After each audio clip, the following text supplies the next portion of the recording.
என்னுடைய சொன்னால் தான் காதலா கதாபாத்திரத்துக்கு உயிர் கொடுத்த ஒரு நாயகி, உயிரை குடிச்ச நினைச்ச பொண்ணு சார். இன்னைக்கு சொல்ற உயிரில் ஒரு விஷயத்துக்கு என் படத்துக்கு உயிரை கொடுத்து நடிச்சது. நான் எடுத்த க்ளோஸ் அப், நான் ஒண்ணு சொன்னா யாரும் நம்ப முடியாது. இவ்வளவு பெரிய நாயகி எப்படி இந்தியா தமிழ்நாடே என்ன இந்த பொண்ணை கதாநாயகி படம் எடுத்தையா. இந்த படத்துடைய ஒரிஜினலா பினான்சியர் யாருன்னு கேட்டா பிலிம்கோ வழங்கும் காதர் சாரும் சாதிக்கும் அமைதியும் நான் வாழ்க்கையில மறக்கவே முடியாது. அவங்க தான் இந்த படத்துக்கு பினான்ஸ் பண்ணாங்க. அவங்க படத்தை நான் வந்து கதாநாயகியோட க்ளோஸ் அப் அது இது படத்தை எடுத்துட்டேன். எடுத்துட்டு படத்தை போட்டு காட்டுறேன். அதாவது டெஸ்ட் எடுத்திருக்கேன். படத்தை பார்த்துட்டு அவங்க ஃப்ரேம்ல ஜெமினி லேப்ல பாக்குறாங்க, இந்த பொண்ணு கதாநாயகியா சரியா வராதுன்றாங்க. ஏன் வராதுன்னு கேட்டேன். நான் நல்லி வச்சுட்டு சொல்லக்கூடாது, சொன்னா கூட அந்த பொண்ணோட மனசு புண்பற்ற கூடாது. ஆனால் இதை நான் பதிவு பண்ணணும். ஏன் பதிவு பண்றேன்னு இந்த உலகத்துல எல்லாருமே கத்துக்கணும். ரொம்ப மூஞ்சி நீட்டா இருக்கு, இது சினிமாவுக்கு சரியா. வேற ஒரு வார்த்தை சொன்னாங்க, அதையும் கூட சொல்லக்கூடாது. நான் சொல்றேன், குதிரை மூஞ்சின்னா என்னையா குதிரை மூஞ்சி? பினான்சியர்ட்ட பேசுற ஒருத்தன், என்ன குதிரை மூஞ்சி?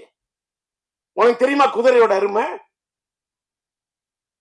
சூரியன் என்ன உனக்கு தெரியுமா? சந்திரன் என்ன உனக்கு தெரியுமா? செவ்வாய் என்ன உனக்கு தெரியுமா? புதன் வித்தைக்காரன் தெரியுமா? வியாழன் குரு பிரகஸ்பதி உனக்கு தெரியுமா? வெள்ளி சுக்கிரன் உனக்கு தெரியுமா? சனி உனக்கு தெரியுமா? ராகு உனக்கு தெரியுமா? கேது உனக்கு தெரியுமா? ராகுவை போல் கொடுப்பான் இல்லை, கேதுவை போல் கெடுப்பான் இல்லை. 488 பாட்டு படிப்பேன். குதிரன் என்ன சுக்கிரன், அதாயா சினிமா. இந்த பொண்ணு தமிழ் திரையுலகத்துல இந்திய திரையுலகத்தை கலக்குவாயா? அவ தாயா ராணிலையா? இந்த பொண்ணு தாயா நளினி. இல்ல இப்படி இருக்கு அப்படின்னா இப்ப பாத்தீங்கல்ல, வெயிட் பண்ணுங்க, எனக்கு ஒரு 2 நாள் டைம் கொடுங்க. இதே ரஷ்யா உங்களை கூப்பிட்ட நளினியா யாரும் நம்ப மாட்டீங்க. ராதாரி சொன்னீங்களா, காருக்கு இவ்வளவு ரூபா செலவு பண்ணணும், உடனே காரை செலவு பண்ணி கொடுத்தாருன்னு. படையெடுக்குள்ள இன்ன வரைக்கும் செலவை பார்த்ததே இல்லை. என் சிந்தனைக்கு கொடுத்த மரியாதை நான் பணத்துக்கு கொடுத்ததே இல்லையா. இந்த உலக கடவுளே நேர்ல வந்து நின்னாலும் பணம் எனக்கு டோன்ட் கேர் செகண்ட்.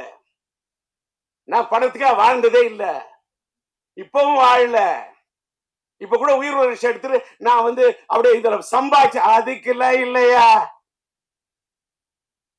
போன 2 நாள் எதுக்கு சொல்ல வரேன்னா, காருக்கு செலவு பண்ணாரு.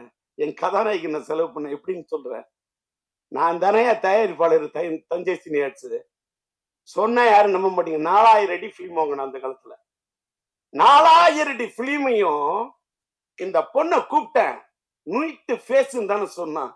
இத நீட்டு ஃபேஸா எப்படி ஆக்கணும்னு எனக்கு தெரியும். இந்த முகத்தை, இந்த மலர்ந்த முகத்தை எப்படி மலராக்கணும்னு எனக்கு தெரியும். இந்த இதழ் விரித்த இந்த மலரை எப்படி ஒரு சிரித்த மலராக ஆக்கணும்னு எனக்கு தெரியும். என்ன நான் நம்பல, நான் நம்பும் கடவுளை நம்புறேன். அவங்க சொன்ன பாரு, குதிரன் அது வெள்ளி. இந்த பொண்ணை கதாநாயகன் ஆக்குனா இது எனக்கு தருண்டா புகழ அள்ளி, இது தருண்டா எனக்கு பணத்தை அள்ளி எப்படின்னு என்று மனசுக்கு எனக்குள்ளேயே சொல்லி சொல்லி, நான் நல்லிமா என்ன பண்ற, இந்த முடிய வந்து அப்படியே விரிச்சு விடுறா, ஃபுல்லா அப்படியே ஹேரை விரிச்சு விட்டுரு, அப்படியே வச்சு பேக் லைட்ல வச்சு கொளுத்துறேன். அப்பயே பேக் லைட், அந்த பேக் லைட் அதாயா என் கதானியோட ஹைலைட். பேக் லைட், அந்த பேக் லைட்டுக்கு முன்னாடி என் கதாநாயகோட முகம் பிரைட் லைட் வச்சு எடுத்தேன். 4000 அடி. அந்த காலத்துல அந்த 4000 அடி பிலிம் என்ன செலவாகும் எடுத்தேன். ஜெமினி லேப்ல போய் உட்காந்த, அதுக்கு போய் உட்காந்து அந்த காலத்துல கலரிங் பண்றதுக்கு இப்பெல்லாம் டிஐ பண்ணிட்டு ரஷ்யா ரெடி பண்ணிட்டு அவங்களை கூப்பிட்டேன். யாரு பார்த்துட்டு இந்த பொண்ணு கதாநாயகியா வேணான்னு சொன்னாங்க அத்தனை பேரும் கை தட்டினாங்க. அத்தனை பேரும் என்னுடைய எதுக்கு இதை கூட சொல்றேன். உடனே மீடியாலாம், என்னுடைய எல்லா மீடியா நண்பர்களுக்கும் என்னோட வணக்கம். உடனே நான் என்னடா டிஆர் இப்படி பேசுறாரு, என் திறமைக்காக இதை நான் சொல்லல, என்னுடைய திறமையின் இலக்கணத்துக்காக இதை நான் சொல்ல, இதை நான் தலைக்கணத்துக்காக நான் சொல்ல.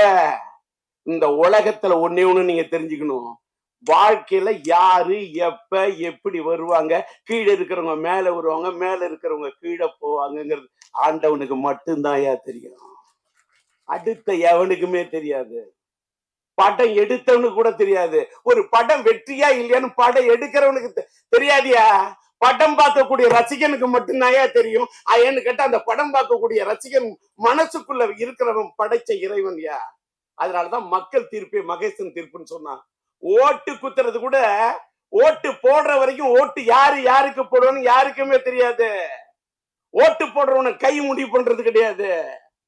ஓட்டு டிசைட் பண்றது கை இல்லையா, கடவுள். அந்த விதி, அன்னைக்கு இருக்கக்கூடிய அந்த மதி, அன்னைக்கு இருக்கக்கூடிய அந்த கதி. விதி என்று சொன்னால் விதி, மதி என்று சொன்னால் சந்திரன், கதி என்று சொன்னால் கதிரவன். இது மூணு டிசைட் பண்ணும். எதற்காக இதை சொல்கிறேன் என்று சொன்னால், என் கதாநாயகி அன்றைக்கு நான் இப்படி செலக்ட் பண்ணணும்னு அத்தனை பேர் அசந்தாங்க. அந்த செலக்ஷனை பார்த்து நாடே அசந்தது. அதாய உயிர்லொழிச்ச தமிழ் அப்படி ஒரு ஹிட்.